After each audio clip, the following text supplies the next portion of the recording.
Hello everybody, welcome to our class. We are learning Ashlag Kabbalah, and we are coming to you from Sfat, which is one of the four holy cities in Israel. It's a city that is famous for Kabbalah, and I want to just reflect on something that happened this weekend. I went to a gathering. There are many gatherings in Sfat on Shabbat, on the day of rest, which is a day set aside for spirituality. And I went to this gathering of people. Most people were young and not married, and it was just a gathering. And I was really taken aback by how beautiful it was, because people just came in. There was no teacher. There was nothing was organized. People just came together, and the conversation just naturally gravitated towards spirituality. And people were just so informed and so they had experience with what they were talking about, and everybody was just sharing around the table about what they feel spirituality is, and what they how to attain spirituality. Okay, and so Sfat is a city that is known for Kabbalah. It's known as the home of Kabbalah, where the Kabbalists over the last 400 years came here. At that point in history, Kabbalah was secret, because the average person, the masses of humanity, were not interested in this wisdom, the wisdom of attaining spirituality. And so it was kept secret because people would have distorted the wisdom. And so, but in our generation now, it's become, the rabbis are telling us, the sages tell us, the Kabbalists tell us, that in this generation people are ready and in need of the workbook, the information, the guidelines, the instruction manual for how to attain spirituality. And so, as I was at this gathering, I was just struck by how people were really just sharing, and they were saying things that were that we have to look inside of ourselves. There's an internal world, and somehow inside of ourselves there's something that we have to find, and that inside of us is this thing. And what is the spirituality?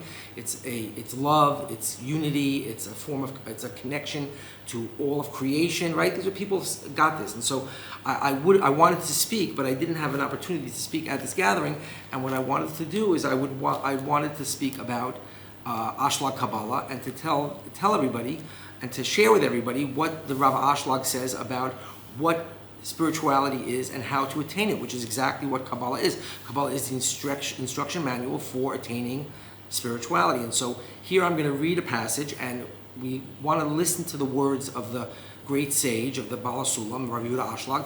And it might not make sense the first time we hear it, but we just want the words to wash over us. And so after I read this passage, then we can have a discussion about it. Okay, and so the Rabbi Ashlag is going to tell us exactly what is meant by spirituality and exactly how to attain it. Okay, so these are things that people, people write books, and people have conversations, and people have every kind of instinct about it. But when it comes down to it, people are not exactly sure what exactly we're talking about when we say it. So here, Rabbi Ashlag, the master Kabbalist of our generation, he lived 75 years ago, is going to tell us. Okay, so here we go. When two people are in love with each other, it is said about them that they are as attached as one another as a single body. And this does not concern nearness or remoteness of location. Rather, it is about equivalency of form or disparity of form. We're going to explain this afterwards. Just listen to the words.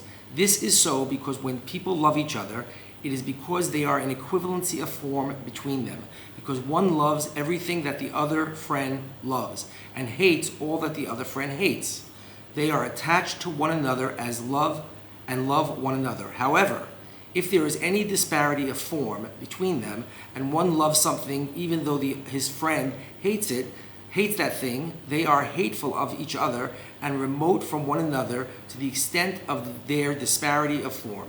And if they are opposed, so that everything that one loves, one friend hates, it is said about them that they are as remote and as separated as east from west. Okay? So if you love ice cream and I hate ice cream, the Bal Ha Sulam is saying that thing separates us spiritually from each other. Okay? And you find that disparity of form in spirituality acts like an axe that separates in corporeality. Similarly, the measure of remoteness of location and the measure of separation in them depends on the measure of disparity of form between them, Also, the measure of Divaykut, which means adhesion, between them depends on the measure of equivalency of form between them. I know the words are hard, but we're going to explain it afterwards, okay? So just listen to the words. Now we understand how right our sages were when they interpreted the verse, and to cleave to him as adhesion with his qualities. As he, God, is merciful, you are merciful. As he is compassionate, you are compassionate. They did not deflect the text from the literal meaning. Quite the contrary, they interpreted the text precisely according to its literal meaning, since spiritual Divaykut, adhesion, can only be depicted as equivalency of form. Hence, by equalizing one form with the form of his qualities, we become attached to him. This is why they say, as he is merciful, in other words, all his actions are to bestow and benefit others, and not at all for his own benefit, since he has no deficiencies and does not require complimenting. And also, he has no other form, he has no one from whom to receive. Similarly, all your actions will be to bestow and to benefit others. Thus, you will equalize your form with the form of the Creator, of the qualities of the Creator, and this is spiritual Divaykut. This is spiritual adhesion. Okay? One more quick paragraph. This is what our sages said: let all your actions be for the Creator.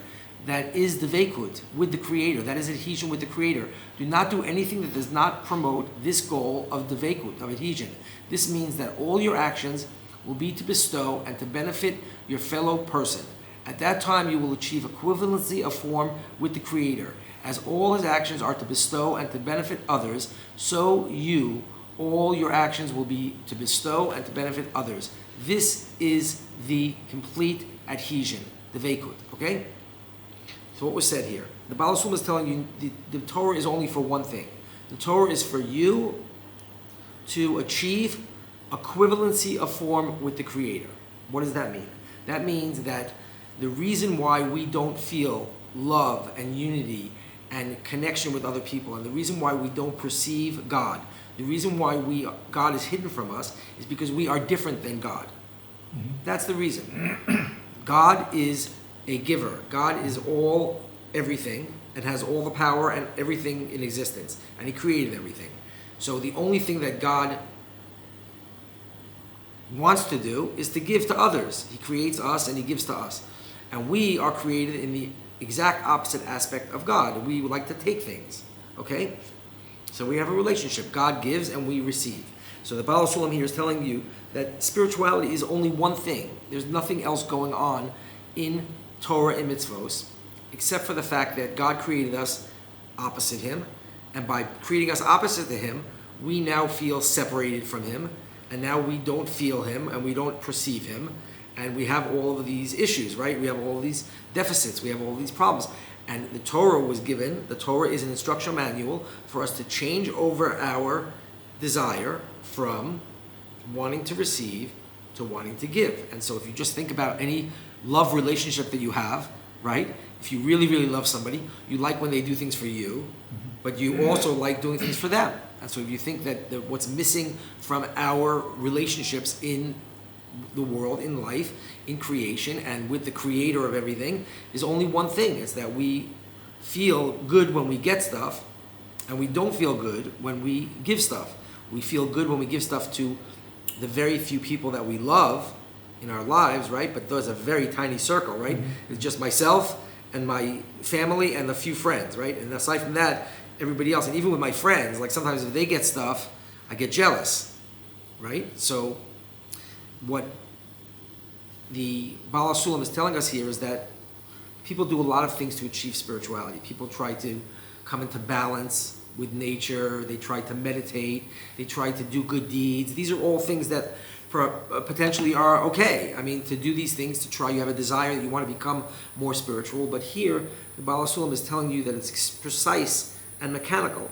That there's 125 levels, degrees in Kabbalah, in the spiritual worlds, and these worlds are the steps from going from being in complete reception, completely selfish, completely egoistic, completely separated from the Creator as East is from West, in complete opposition, and that by doing Torah and Mitzvot, the exterior of the Torah, which is all the actions, and then the interior, which is the corresponding spiritual work of trying to step outside your ego. And how do you do that? You do that by becoming more giving. But how do you do that? And that is literally the entire work of Torah and Mitzvot. Both the outside of the Torah and the inside Torah are complementary, two halves of the same whole, and they are an instruction manual for achieving this. Okay?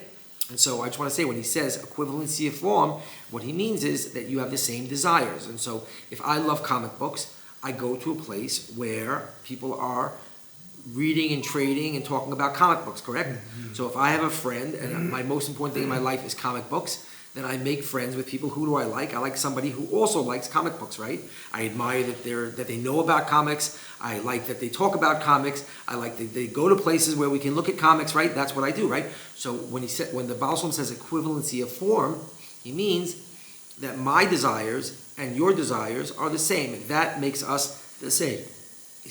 That makes us the same. If you live in Boston and I live in New York, we are, I don't know how many miles away, 300 miles away, 400, whatever it is, okay? But if we have the same desires, then in spirituality, even though we're in different places in the material plane, we are in the exact same place in the spiritual plane. I call people, hey dude, do you hear what happened? You're having a convention for comic books in Seattle. Should we get on a plane and go there?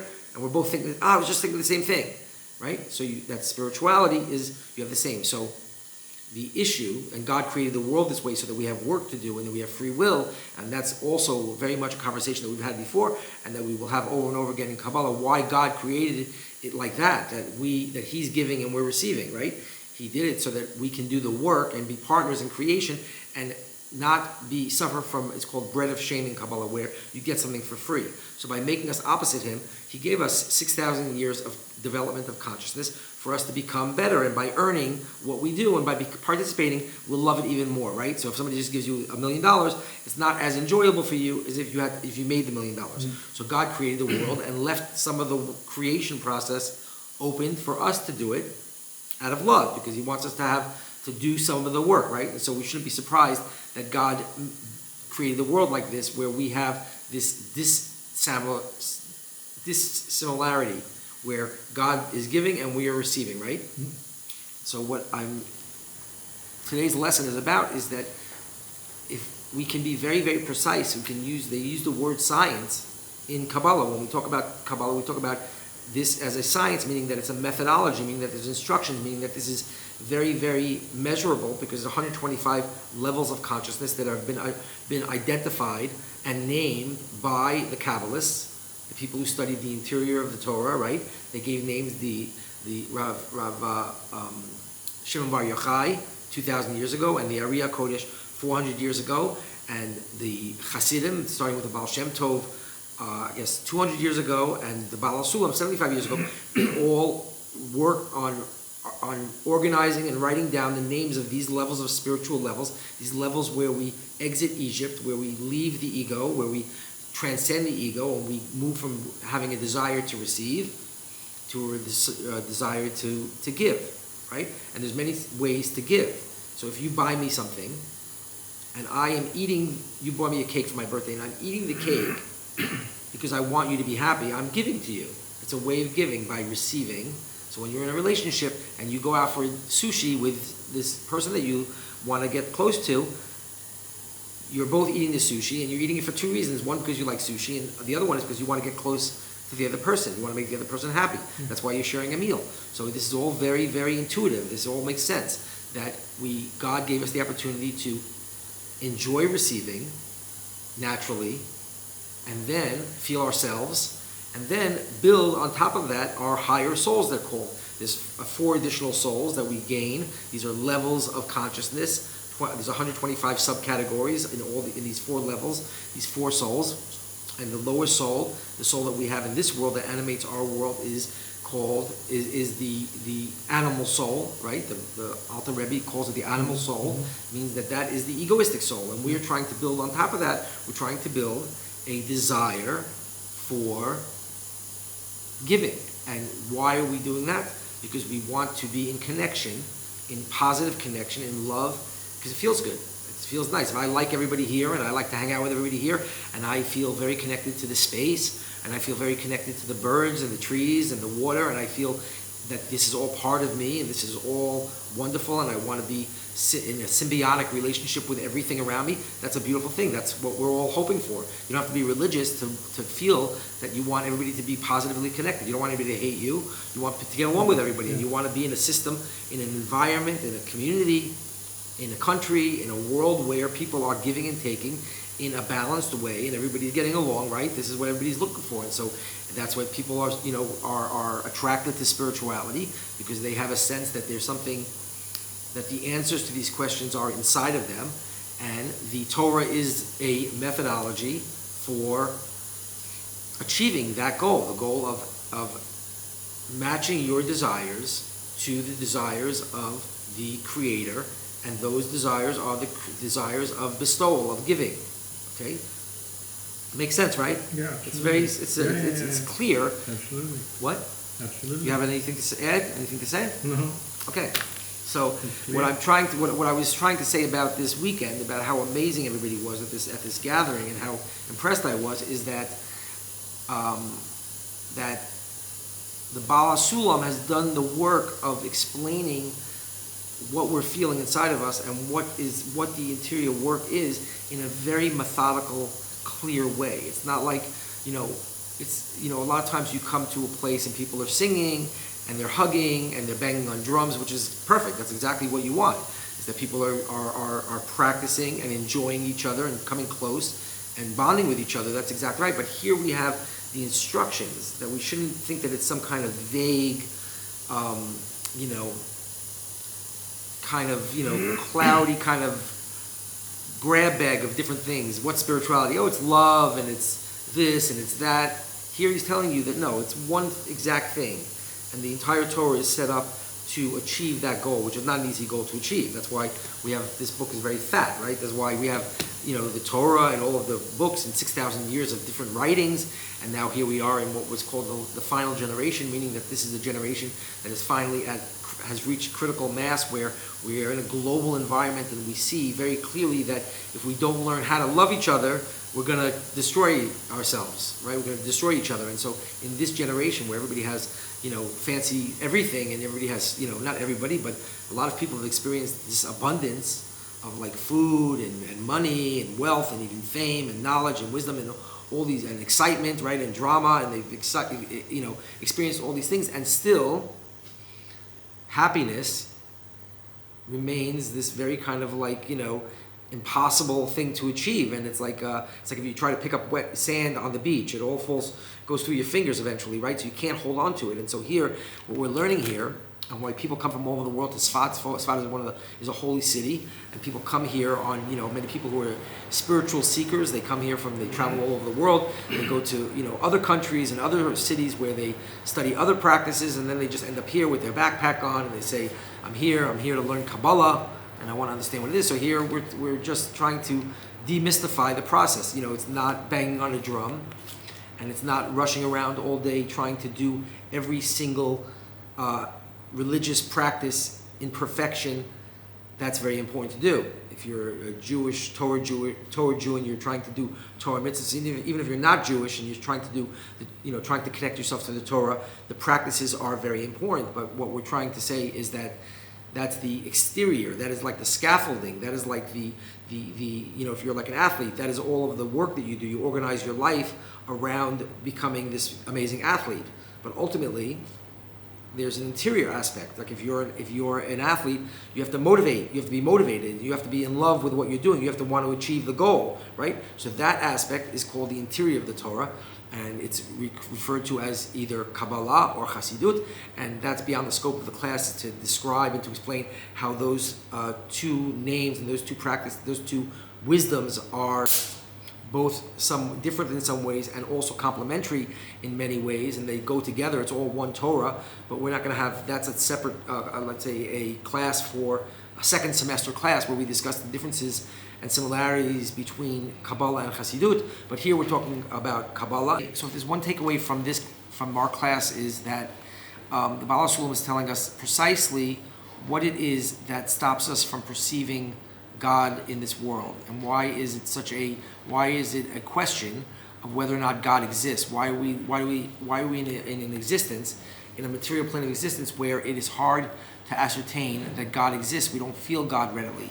So here he's telling us, the Bal Ha Sulam is telling us, that it is because we are not in Divaykut, we are not in adhesion with the Creator. And what is adhesion? Adhesion is similarity of form. And so when we learn how to desire what God desires, then we will, not only will we exit our egos and enter into the love and the unity and the balance that everybody is craving in all of humanity, but we will perceive through that collective consciousness, through that vessel, it's called in Kabbalah, vessel of love.